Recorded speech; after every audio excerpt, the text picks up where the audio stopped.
والدین کے مرنے کے بعد میں ریڑھی پر برگر بیچنے والا ایک غریب لڑکا تھا۔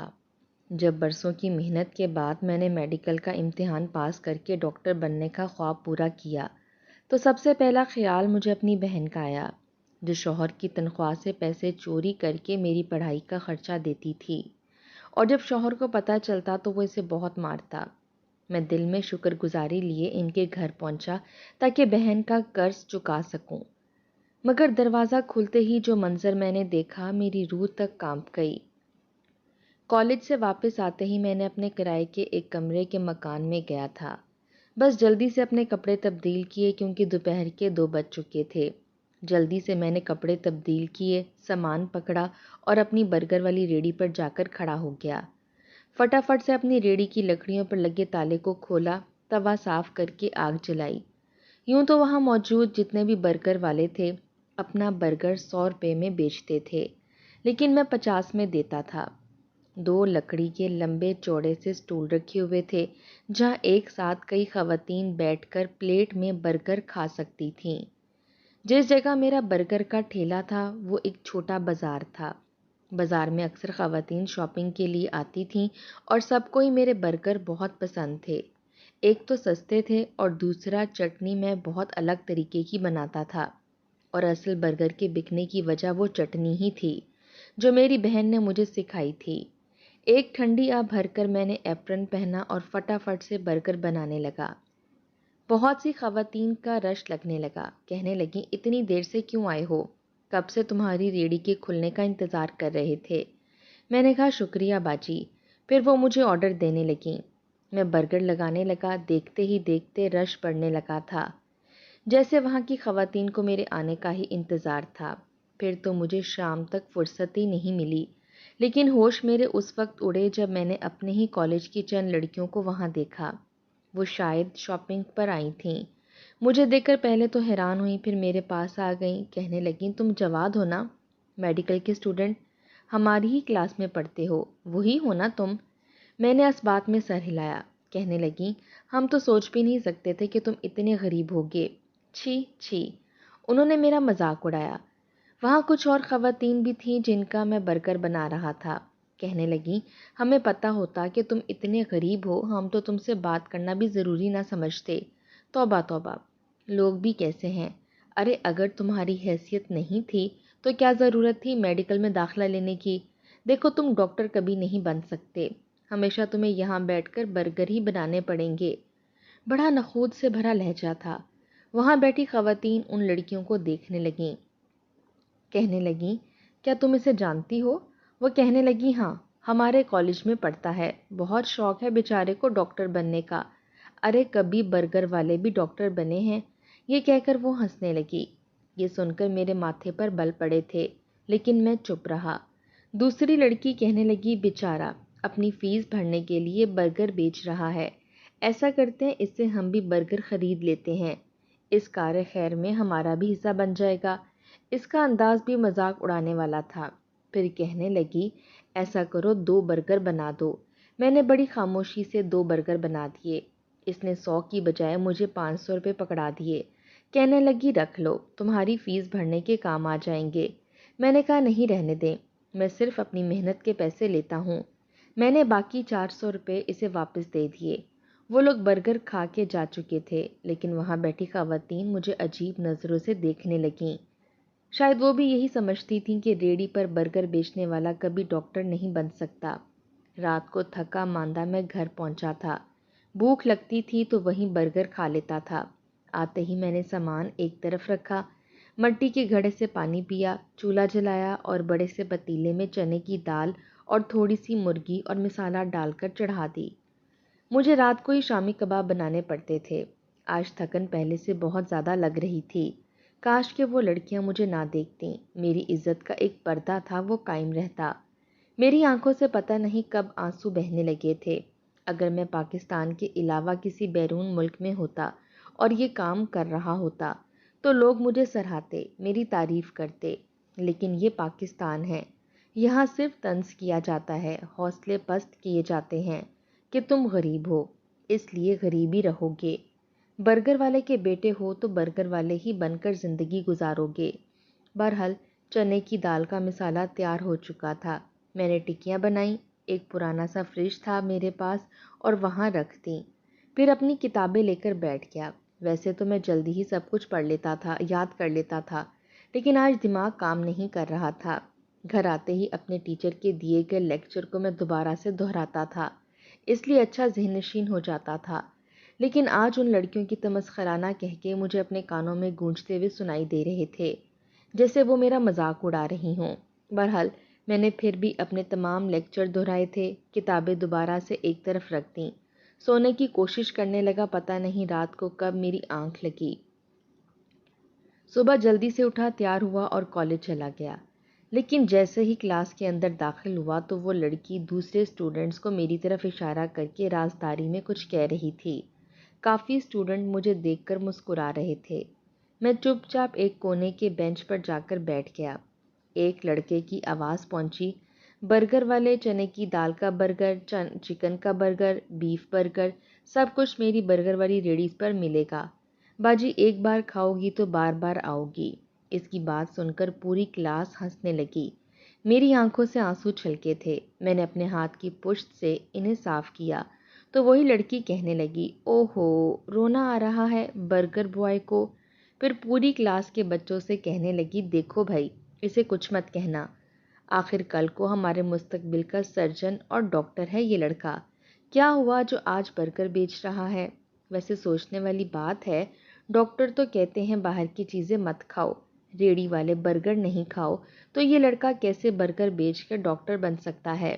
یہ تو اپنے مریضوں کو یہ تک نہیں کہہ سکتا کہ باہر مکھیوں کے جھمگٹے میں بکنے والے برگر مت کھانا، بیمار ہو جاؤ گے، کیونکہ یہ تو خود ہی وہی بیچے گا۔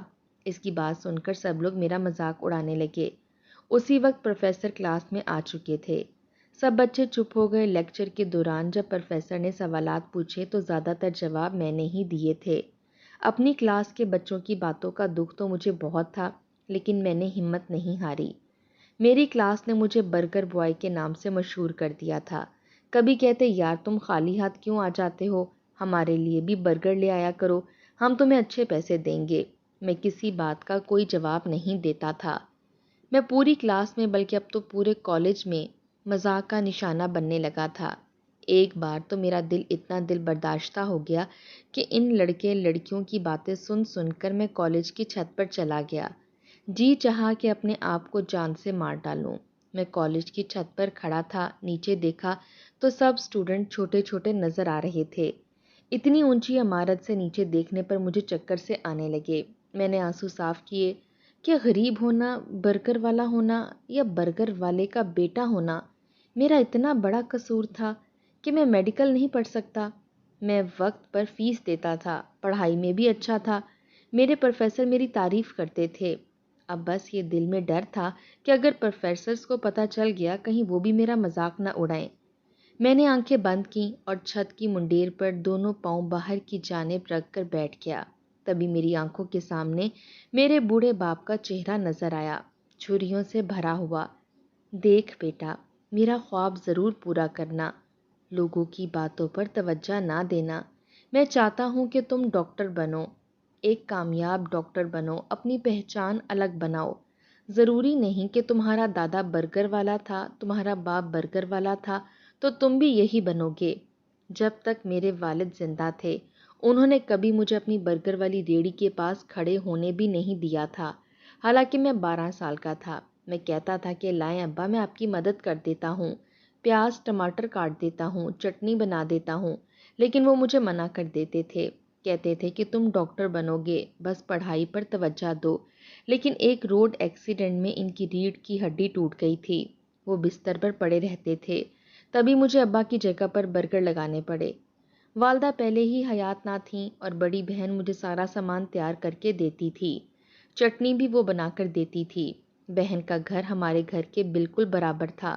اپنے گھر کی ذمہ داریاں سنبھالنے کے ساتھ ساتھ وہ ابا کو بھی سنبھالتی تھی اور مجھے بھی، اور اس بات پر روز اپنے شوہر سے ڈانٹ سنتی تھی، کبھی کبھی تھپڑ بھی کھا لیتی تھی۔ وہ کہتا تھا کہ تم میرے پیسے چوری کر کے اپنے بھائی کو دیتی ہو، اور یہ سچ بھی تھا۔ میرے اسکول کی فیس میری بہن اپنے شوہر کے پیسوں سے چوری کر کے مجھے دیتی تھی، کیونکہ ابا تو بالکل بستر سے لگ گیا تھا۔ 2 مہینے میرے والد بستر پر لگے رہے اور اس کے بعد ان کا انتقال ہو گیا۔ میں بہن کے گھر رہنے لگا، لیکن بہنوئی ہر وقت مجھے کھا جانے والی نظروں سے دیکھتا تھا۔ بات بات پر مجھے ذلیل کرتا تھا، مجھے ڈانٹتا تھا، کہتا تھا حرام خور، بہن کے گھر بیٹھا ہے، ہاتھ پاؤں سلامت ہیں، خود کیوں نہیں کماتا؟ تبھی میں نے آپا سے کہا کہ مجھے بتاؤ کہ برگر کے لیے شامی کباب کیسے بناتے ہیں، چٹنی کیسے بنتی ہے، میں خود کماؤں گا، آپ کے شوہر سے نہیں لوں گا۔ میری بہن نے مجھے سب کچھ سکھایا تھا، لیکن جس دن میں نے گھر سے جانے کا فیصلہ کیا تو میری بہن میرے ساتھ لگ کر بہت روئی تھی اور کہنے لگی مت جاؤ، مجھے تمہاری فکر ستاتی رہے گی۔ میں نے کہا تمہارا شوہر مجھے سکون سے یہاں رہنے نہیں دے گا، میں خود پر تو طعنے برداشت کر لوں گا، لیکن جب وہ تمہیں تھپڑ مارتا ہے تو مجھ سے برداشت نہیں ہوتا۔ اب میرا جی چاہتا ہے کہ تمہارے شوہر کا گلا دبا دوں۔ یہ سن کر میری آپا کہنے لگی ایسا نہیں کہتے، دیکھو خود کو اکیلا مت سمجھنا، پیسوں کی ضرورت ہو تو میرے پاس آ جایا کرنا۔ میں نے کہا نہیں، اب نہیں آؤں گا۔ تب سے میں نے برگر کی ریڑھی لگانی شروع کر دی تھی۔ شروع میں تو رہنے کی کوئی جگہ نہیں تھی، میں وہیں اپنے ابا کے برگر والی ریڑھی کے پاس بنے فٹ پاتھ پر ہی لیٹ کر سو جاتا تھا۔ جب رات کو کتے کے بھونکنے کی آوازیں آتی تو میں ڈر جاتا، کیونکہ اتنی عمر نہیں تھی، یہی کوئی 15 سال کا تھا۔ 10ویں جماعت پاس کی تھی اور میرا A1 گریڈ آیا تھا۔ میڈیکل میں داخلہ لیا، لیکن اس کالج میں لڑکے لڑکیاں ساتھ پڑھتے تھے۔ میں 16 سال کا تھا، لیکن اتنا کما چکا تھا کہ کرائے کا ایک کمرے کا گھر لے چکا تھا۔ کھانا پینا میرا وہی برگر ہی تھا، وہی بنا کر دیتا تھا، بھوک لگتی تھی تو وہی کھا بھی لیتا تھا۔ گھر کا کرایہ ایسا تھا کہ اس میں بجلی کا اور گیس کا بل بھی شامل تھا۔ مجھے مہینے کا صرف 10,000 دینا پڑتا تھا، باقی کے سارے پیسے میں جمع کر کے اپنی میڈیکل کی فیس بھرتا تھا۔ پری میڈیکل میں نے ٹاپ کیا تھا اور مذاق اڑانے والے اسٹوڈنٹ آج میری شکل دیکھ رہے تھے۔ مجھے اسکالرشپ ضرور ملی تھی، لیکن پھر بھی مجھے کچھ نہ کچھ سیمسٹر کی فیس بھرنی تھی۔ میں نے اپنی برگر کی دکان کو بند نہیں کیا۔ آج بھی میرے ابا کا برگر والا ٹھیلا میرے کام آ رہا تھا۔ میں نے خودکشی نہیں کی، بلکہ اور بھی زیادہ جم کر محنت کی تھی، اور اس کا نتیجہ یہ نکلا تھا میرے مر جانے سے کسی کو کوئی فرق نہیں پڑتا، اور میں کیوں مرتا، وہ بھی حرام موت۔ بہرحال میں یونیورسٹی میں آ گیا، لیکن اب میں کچھ ڈھیٹ ہو چکا تھا۔ یہاں بھی بہت سے لوگ تھے جو میرے برگر والے ٹھیلے پر مجھے برگر بناتا دیکھ چکے تھے۔ کئی لوگ تمسخرانہ مسکراہٹ پھینکتے تھے، کوئی فکرے بھی کس دیتے تھے، لیکن میں نے اپنے آپ کو لاپرواہ کر لیا تھا۔ میں کوئی چوری تو نہیں کر رہا تھا، پھر گھبراتا کیوں؟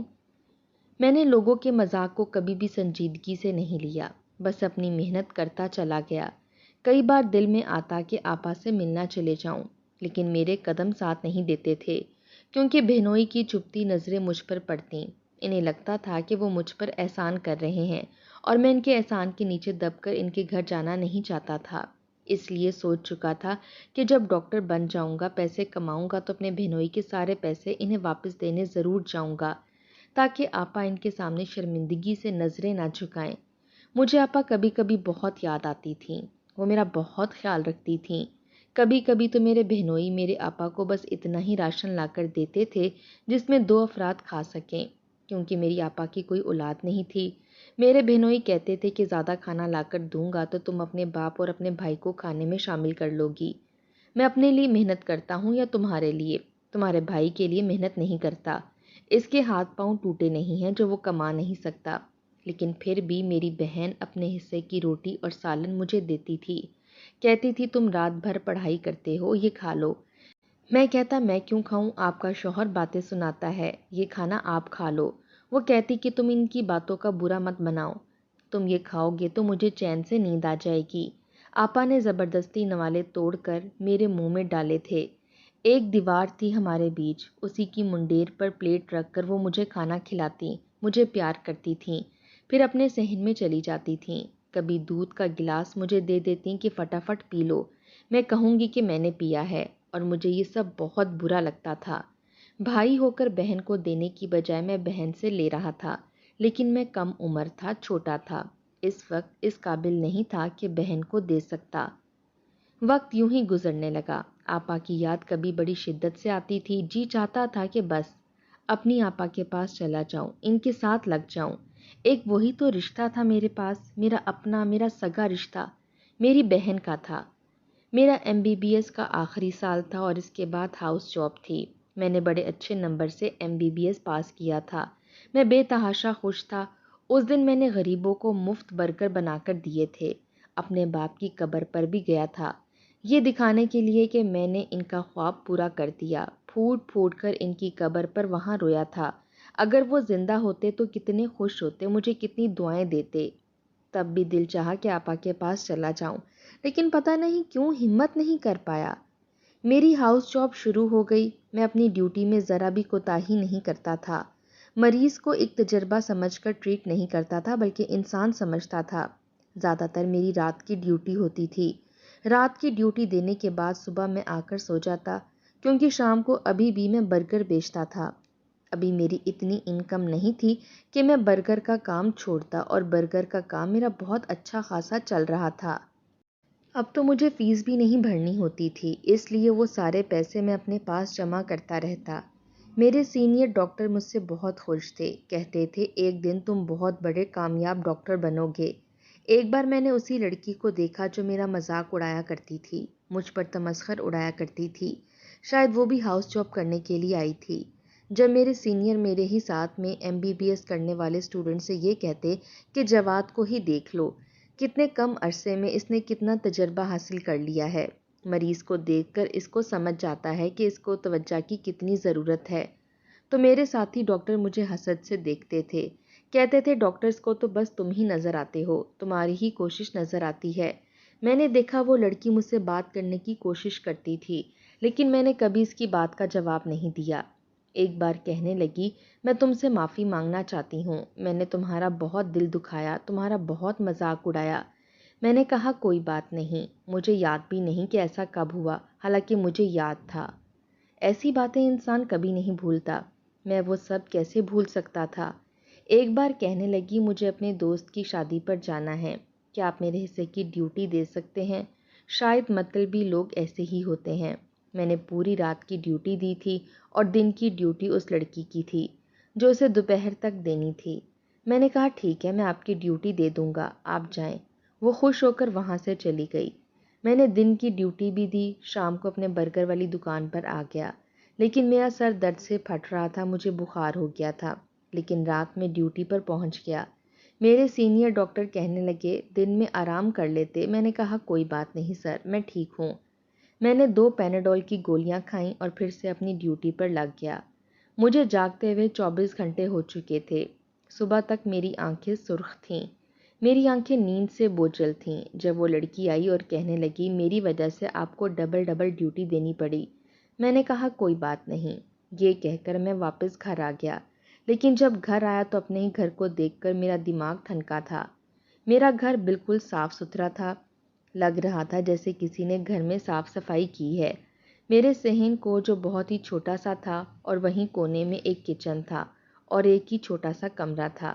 کمرے میں گیا تو میری چارپائی پر چادر بچھی ہوئی تھی، الماری کھولی تو میرے سارے کپڑے سلیقے سے پڑے ہوئے تھے۔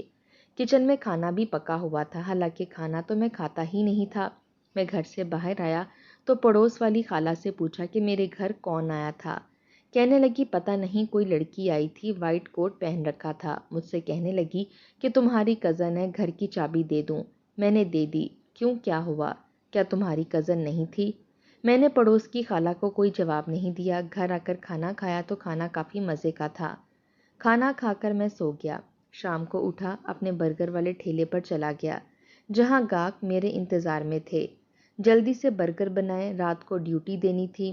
جب ہسپتال پہنچا تو وہ لڑکی وہیں تھی، مجھے دیکھ کر مسکرائے جا رہی تھی۔ میں نے کہا فریہ، آپ میرے گھر کیوں گئی تھیں؟ کہنے لگی آپ سے کس نے کہہ دیا؟ میں نے کہا وائٹ کوٹ تو آپ ہی پہنتی ہیں، میری پڑوسن نے بتایا تھا۔ کہنے لگی ایسے آپ نے میری خاطر میری ڈیوٹی دی، اس لیے میں نے سوچا کہ مجھے بھی آپ کی مدد کر دینی چاہیے۔ پھر کہنے لگی جواد، آپ بہت اچھے انسان ہیں، میں نے آپ کو بہت غلط سمجھا، آپ کا مذاق اڑایا۔ میں نے کہا کوئی بات نہیں، میں آپ سے پہلے بھی کہہ چکا ہوں کہ مجھے وہ سب یاد نہیں۔ کہنے لگی ایسا نہیں ہوتا، یاد تو رہتا ہے، لیکن مجھے بہت افسوس ہے کہ میں نے آپ کو اپریشیٹ کرنے کی بجائے آپ کو ڈس ہارٹ کیا۔ میں نے اس کے ساتھ زیادہ بات چیت نہیں کی تھی، لیکن میں نے نوٹ کیا تھا کہ وہ ضرور مجھ سے بات کرنے کے موقع تلاش کرتی تھی۔ شاید اس لیے کہ اب میں ایک ڈاکٹر بن چکا تھا، ہاؤس جاب کمپلیٹ کر گئی تھی۔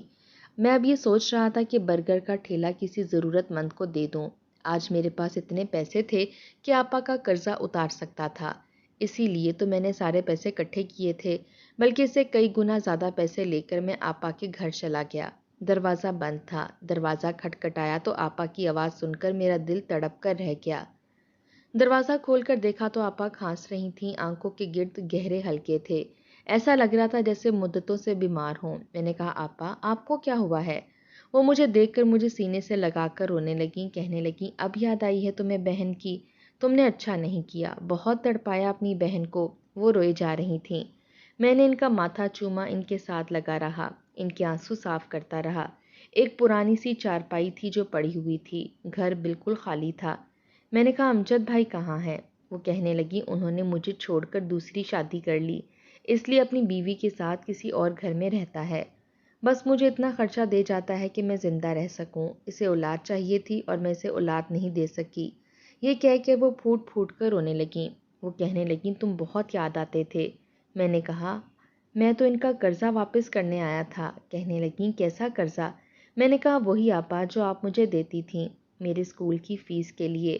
وہ کہنے لگیں کہ وہ آئے گا تو میں اسے دے دوں گی۔ جواد خدا کے لیے مجھ سے روز ملنے آ جایا کرو۔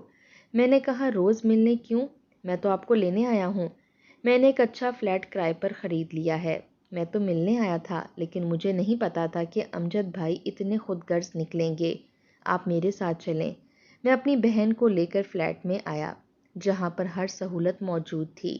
اپنا برگر والا ٹھیلا میں نے ایک ضرورت مند کو دے دیا جو مجھے دعائیں دیتا تھا۔ میں نے اپنی بہن کا علاج خود کرایا تھا۔ مجھے ایک بہت بڑے ہسپتال میں جاب مل گئی تھی۔ میرے پاس اب پیسوں کی کوئی کمی نہیں تھی۔ آپا چند مہینے میں صحت یاب ہو گئی تھیں۔ میں ہاسپٹل میں ہی تھا جب دوبارہ سے میری ملاقات فریہ سے ہوئی۔ وہ کہنے لگی آپ نے تو کوئی رابطہ ہی نہیں رکھا، بڑی مشکل سے آپ کو تلاش کیا ہے، پتہ نہیں کیوں۔